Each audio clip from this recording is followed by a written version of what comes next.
In Ecclesiastes 11:4, it says, "He who observes the wind will not sow, and he who regards the clouds will not reap." And really what that is basically saying is when God asks you to do something, if you won't do it unless all of your circumstances are perfect, then you'll never end up sowing. And if you don't sow, you'll never end up reaping. So we need to get to the understanding that God purposely puts us in positions very often in life where we don't like it, and it's not convenient, and it's not comfortable. And even though we do not understand the purpose, there's a purpose for what God is doing, and it's usually got something to do with our spiritual growth. I wonder how many times God gives us an opportunity to do something, but because we think it's silly or doesn't make any sense, we just kind of blow it off and don't do it.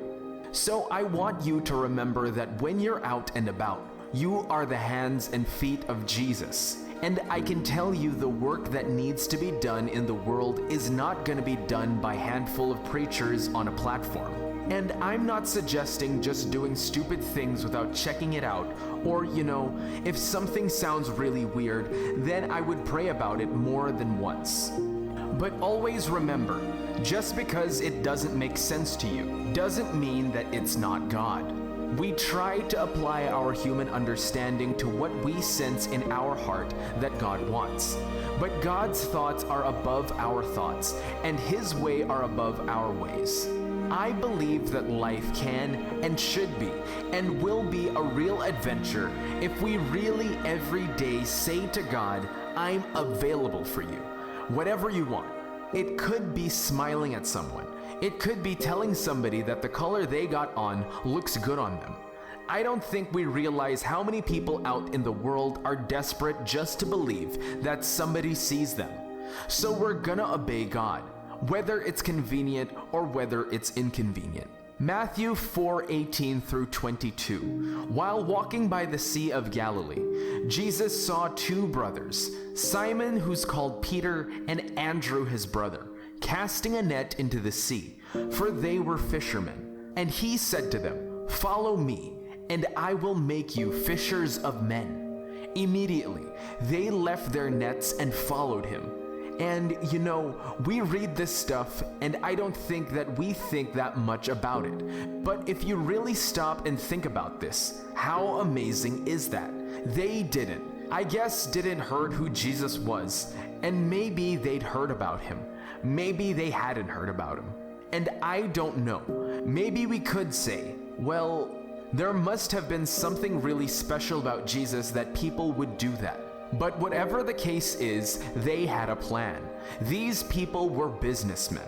They had fishing businesses. Verse 21 says, "And going on from there, he saw two other brothers, James the son of Zebedee, and John his brother, in the boat with Zebedee their father, mending their nets. And they called them, and immediately they left the boat and their father and followed him." They just walked off from everything, like when God called Abram to leave, everything that he knew and what was comfortable with, and to go to a place that I will show you. He wouldn't even tell them where he was gonna send him.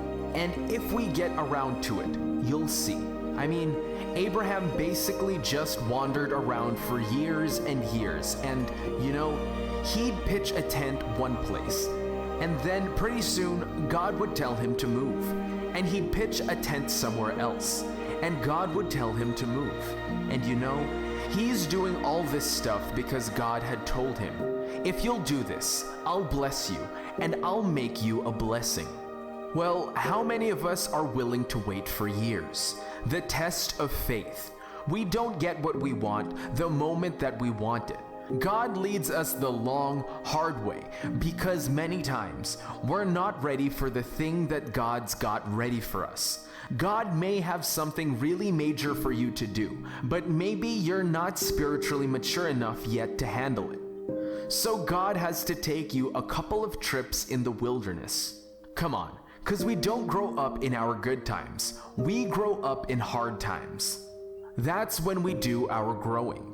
When it's inconvenient, when it's uncomfortable, when people are not treating us nice and we love them anyway, when they keep hurting us over and over and because God said to, we forgive them even though we don't think it's right or fair and it doesn't feel good. We need to start doing things just because God said to do it, and we don't have to know why or when we're gonna get a breakthrough. Not everything that God asks us to do is convenient, but everything God asks us to do, He does give us the grace to do it. I always say that God gives you the grace for the place. Maybe right now you're in kind of a difficult marriage, but you believe God wants you to stick it out. Well, you know what? You don't have to be miserable and unhappy the whole time you're in that situation. If you're in the place God wants you to be in, then He'll give you the grace to be in that place. And that means that you can be in an uncomfortable place and still have joy. Come on, there's somebody that I'm trying to talk to this morning. Can you not be comfortable and still be happy? I see not too many heads going this way. You're kind of, well, I'm not perfect at it either. How many of you are someplace in life right now that doesn't make any sense to you at all? Well, you live life forward, but you don't understand it backwards. When you're going through stuff, you just don't get it. But later on, you can look back. So many of the things that were so hard for me, I look back now and I realize how God had to let it happen. Sometimes God will even use people's weaknesses to help us grow spiritually. How can we ever learn to love the unlovely if everybody we're around is nice to us? That's not unconditional love. Don't expect every day of your life to be perfect. Now, I'm not saying you've got to go around and believe for trouble all the time, but don't be shocked when things are inconvenient. So Joseph went from living a nice life. He was the youngest, daddy's favorite, and the babies are always the favorite. He went from that to slavery, to prison, to being put in a position to save a nation. We expect that if we do what's right, that we should get rewarded right away. But that doesn't always happen that way. Those who diligently seek God will receive a reward in due time. In due time. Well, now I look back. I didn't understand. I did not understand. Family members turned against us. It was a tough time. So maybe you're someplace right now where it's not convenient. It's not comfortable. You don't want to be there. Well, let me make a new suggestion to you. Instead of begging God to get you out of there, why don't you just say, God, when you're ready to move me to another place, I trust that you will. But in the meantime, teach me whatever it is I need to learn while I'm here, and use me for your glory while I'm in this place. Do you know how much more you would enjoy? You can enjoy being in a hard place if you have the right attitude. So now, Joseph has gone through all this stuff, and it's been really hard. He's in prison for 13 years for something that he did not do. He helped the baker and the butler get out of prison, asked them to remember him. Of course, they forgot all about him. He stayed in prison. But when God has a plan for your life, no matter what people don't do for you, come on now. When God is ready to make a move, nobody will stop him. And listen, part of Satan's plan is to get us all messed up with bitterness and unforgiveness. So he arranged for people to hurt us, hoping we'll get all messed up inside so we never end up getting what God wants us to have because now we're out of sorts with God. But if you can just continue doing what God tells you to do, when your time for promotion comes, no man on earth and no devil in hell can keep you from what God has for you. So let me tell you something. Even in some of the things that happened that seemed so unbelievably unfair and unjust, God can still have a purpose. And we need to remember, God is in control of my life, not you. Genesis 45 verse 6.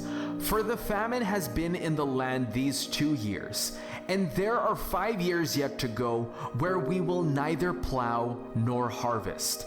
And God sent me. Somebody say, God sent me. Maybe you're at a job right now where you are the only believer, and people don't treat you right, and you know they're making fun of you and judging you, and you absolutely hate the place and can't wait to get out of there. Maybe what God's trying to say to you today is, stop it. I sent you there. What makes us think that God couldn't possibly have sent me there if I'm not comfortable? Yes, God wants to bless us, but there's other things He wants to do besides that.